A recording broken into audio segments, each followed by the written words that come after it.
Hello, আসসালামু আলাইকুম রহমতুল্লাহি ওবারাকাতুহু। অ্যানভিশন ব্রিজ চ্যানেলে আপনাদের সবাইকে ওয়েলকাম জানাচ্ছি।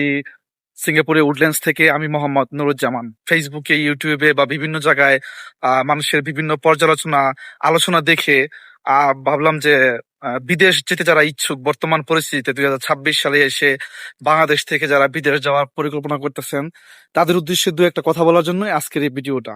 সো বর্তমান যে পরিস্থিতি 2026 সালে এসেও দালালদের যে দৌড়াদৌড়ি এবং তাদের যে প্রতারণার যে সিস্টেম, তাতে সব মিলায় যেটা আমার কাছে মনে হয় এই ইউরোপ বা এই মধ্যপ্রাচ্য বা অনেক দেশ আছে যেই সব দেশগুলোতে দালালরা সহজেই প্রতারণা করতে পারে আপনাদের সাথে।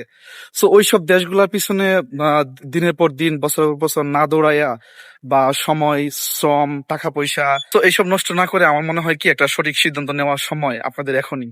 তা না হলে আপনাদের লাইফের হতাশা আরো বাড়বে এবং আপনাদের জীবনের সমস্যাগুলো আরো আরো বেশি বাড়বে। 2026 সালে এই সময়ে এসে যদিও আমি সিঙ্গাপুরের বিভিন্ন বিষয়ে অনেক সময় আপনাদেরকে নিরুৎসাহিত করি, যে বলি যে ভাই সিদ্ধান্ত নিয়েন না, কিন্তু আমি এবার দেশ থেকে ঘুরে আসলাম, তো 5 মাস দেশে থেকে আসছি। সো দেখে দেশের পরিস্থিতি দেখে আসছি যেভাবে মানুষ প্রতারিত হইতেছে। আমার কাছে মনে হয় যে আহ, ওই এইসব জায়গায় না যায়া আপনারা সিঙ্গাপুর চিন্তা ভাবনা করতে পারেন। তো দেখেন বেসিক্যালি কি হয়েছে সিঙ্গাপুরের বিষয়ে আমি আপনাদেরকে পজিটিভলি এত বলতেছি এই জন্যই যে দেখেন বর্তমান যে পরিস্থিতি, আপনি বিশ্বের যে জায়গার কথাই বলেন, আমাদের যেসব দেশের সাথে বাংলাদেশ গভর্নমেন্টের চুক্তি আছে, বৈদেশিক কর্মসংস্থান, আই মিন শ্রমবাজার উন্মুক্ত আছে, এইসব দেশের মধ্যে সিঙ্গাপুর অন্যতম। যারা স্পেশালি ওয়ার্ক পারমিট নিয়ে সিঙ্গাপুর যেতে ইচ্ছুক তাদের জন্য স্পেশালি যে জীবন নিরাপত্তা এবং সরকারের যে সাপোর্ট, এটা সিঙ্গাপুরে আলহামদুলিল্লাহ বেশ ভালো। পৃথিবীর সব দেশ থেকে আমি সিঙ্গাপুরকে 1 নম্বরে রাখবো এই জন্য সিঙ্গাপুরে এসে আপনার জীবনের যে নিরাপত্তা এবং সিঙ্গাপুরে গভর্নমেন্টের যে সাপোর্ট, বিভিন্ন সমস্যায় পড়বেন ওই সমস্যাগুলো যে সাপোর্ট দিবে, এটা আলহামদুলিল্লাহ সিঙ্গাপুরে বেশ ভালো।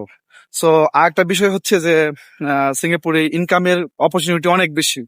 সিঙ্গাপুরে আপনার যোগ্যতা অনুযায়ী আপনি যে ধরনের কাজ পছন্দ করেন বা যে ধরনের কাজে আপনি ক্যাপাবল বা যে ধরনের কাজে আপনি বেশি ইনকাম করতে পারবেন, ওই ধরনের কাজ কিন্তু আপনি খুঁজে নিতে পারবেন বা কোম্পানি চেঞ্জ করতে পারবেন। সো সব মিলায় এই বেসিক্যালি দুটা কারণে আমি সিঙ্গাপুরকে আপনাদেরকে রেকমেন্ডেশন দিচ্ছি 2026 সালে এসে বাংলাদেশের আপনারা বিভিন্ন জায়গায় হাহুতাশ না করে বা প্রতারিত না হয়ে আপনারা সিঙ্গাপুরের জন্য ট্রাই করতে পারেন।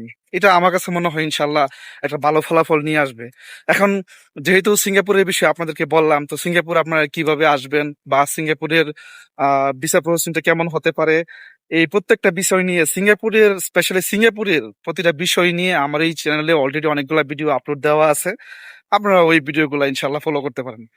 সো আজকের ভিডিওটা এই পর্যন্তই। সবাই ভালো থাকেন, সুস্থ থাকেন, নিরাপদ থাকেন। ধন্যবাদ সবাইকে।